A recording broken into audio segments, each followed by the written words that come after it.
Simone Rafferty had always dreamed of owning a home, a sanctuary where her daughter, Camille, could return from college and feel rooted. At 44, after years of hard work as a financial analyst in Dallas, she finally achieved that dream in the picturesque suburb of Maplewood, Texas. The day she turned the key to her new house felt like a victory, a promise to herself that she had weathered life's storms. However, her dream quickly turned into a nightmare. Just a week into her new life, as she stood on her front porch, arms laden with groceries, she was confronted by Lorraine Pickford, the self-appointed president of the Homeowners Association, HOA. "You need to leave this property," Lorraine barked, her voice sharp and accusatory. Simone blinked in disbelief. "Excuse me," she stammered, trying to process the absurdity of the situation. "I live here. I just bought this house." Lorraine's eyes narrowed, her clipboard clutched tightly under her arm. "This is private property. Homeowners only. You don't belong here." The word stung, and before she could respond, Lorraine turned on her heel and marched away, leaving Simone standing on her porch, bewildered and angry. This was not how she envisioned her new life. Determined not to let one woman ruin her happiness, Simone decided to integrate into the community. She took walks around the neighborhood, introduced herself to neighbors, and even received a warm welcome from some.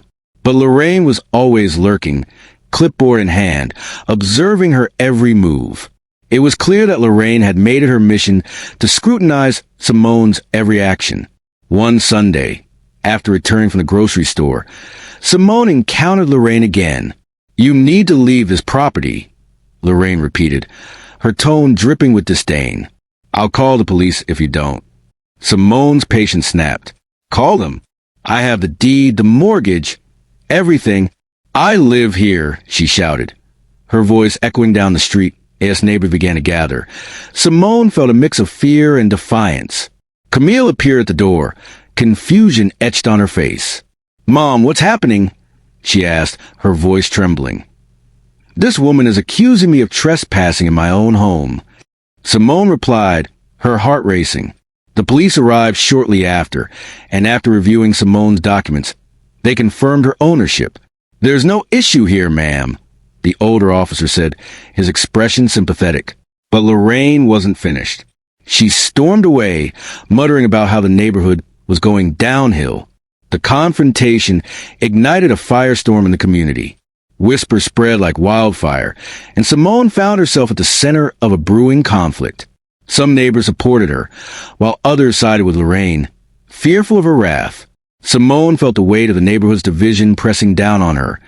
Determined to stand her ground, Simone prepared for the upcoming HOA meeting, where Lorraine planned to make an example of her. With the support of her newfound friends, Paula and Richard, she gathered her documents and steeled herself for the battle ahead. The night of the meeting, the community center buzzed with tension. Lorraine stood at the podium, her clipboard in hand, ready to accuse Simone of violating HOA rules. But Simone was ready. She approached the podium, her voice steady as she laid out her case. "This isn't about trash bins or porch lights," she declared. "This is about harassment. Since I moved in, I've been watched and accused. I won't let anyone bully me out of my own home." The room erupted in murmurs, and for the first time, neighbors began to share their own stories of Lorraine's intimidation tactics. The tide was turning. Lorraine's authority crumbled as more voices joined Simone's, echoing the injustices they had faced. Finally, the vice president of the HOA called for a vote of confidence regarding Lorraine's position. Hands shot up in support of Simone, and Lorraine's face turned crimson as she realized she was losing control. The majority voted to remove her from the board, and as she stormed out, the weight of fear lifted from the community and the days that followed. Simone felt a shift in the neighborhood. Neighbors who had once avoided her now approached with friendly smiles and warm gestures. The fear that Lorraine had instilled began to dissipate, replaced by a sense of unity and belonging. Simone realized that her fight was not just for her home, but for the entire community. She had shown them that standing up against a bully could lead to change. As she and Camille walked down Maplewood Lane, waving to neighbors, Simone felt a profound sense of belonging. They had not just bought a house. They had claimed their place in a community that was now stronger together. However, Lorraine was not one to back down easily. Rumors began to circulate that she was planning to retaliate. One evening, as Simone was watering her garden, she noticed Lorraine standing across the street, clipboard in hand, scribbling notes. The tension in the air was palpable, and Simone felt a knot tighten in her stomach. "Mom, do you think she'll try something again?" Camille asked, her voice lace of concern. "I don't know, sweetheart," Simone replied, trying to remain calm. "But we can't let her intimidate us. We have to keep living our lives." The following week, Lorraine organized a neighborhood meeting under the guise of discussing community improvements.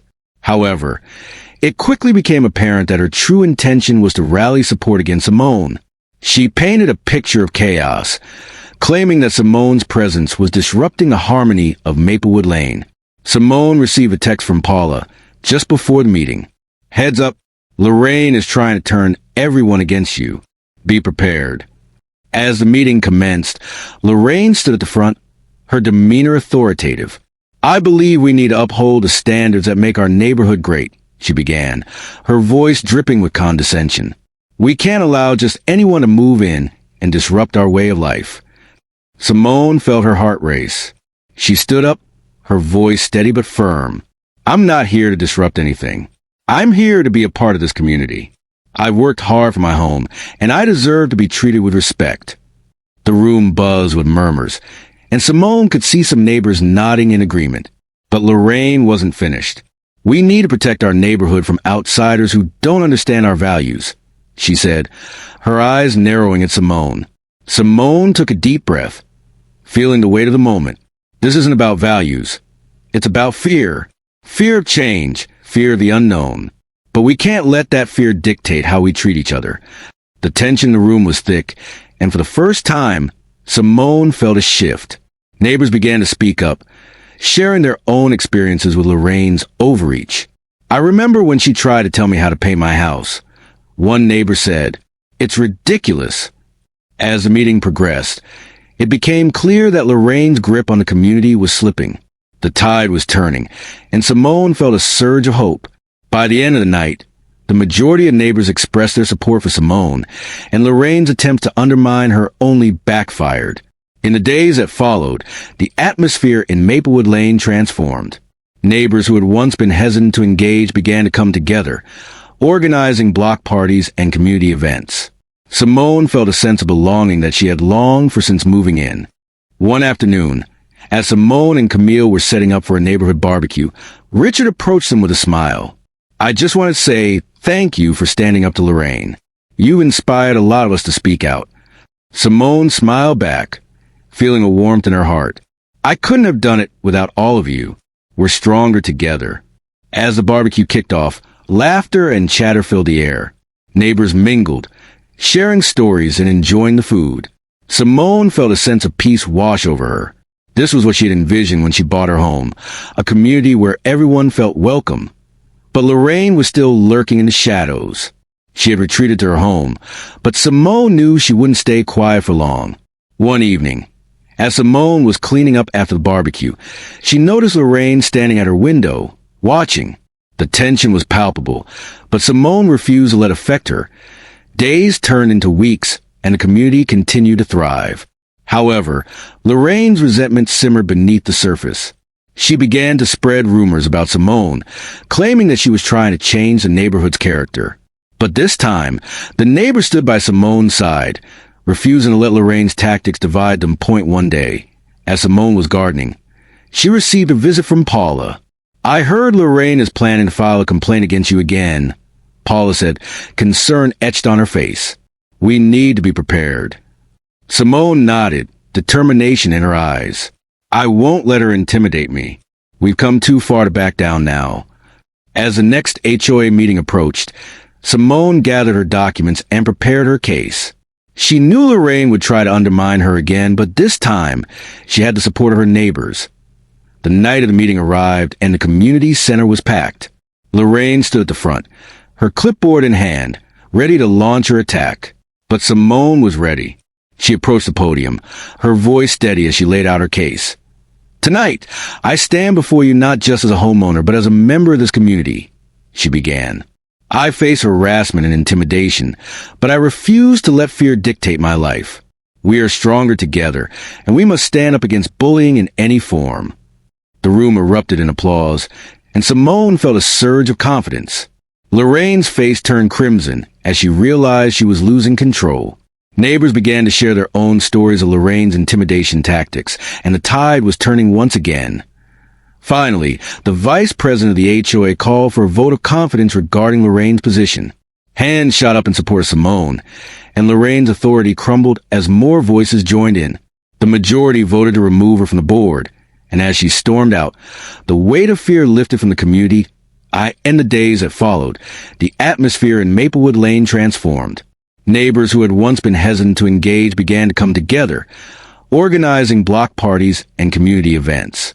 Simone felt a sense of belonging that she had longed for since moving as she and Camille walked down Maplewood Lane. Waving to neighbors, Simone felt a profound sense of belonging. They had not just bought a house. They had claimed their place in a community that was now stronger together. In the end, Simone learned that home isn't just a place. It's where you stand tall, where you decide you belong, and where you make others see it too.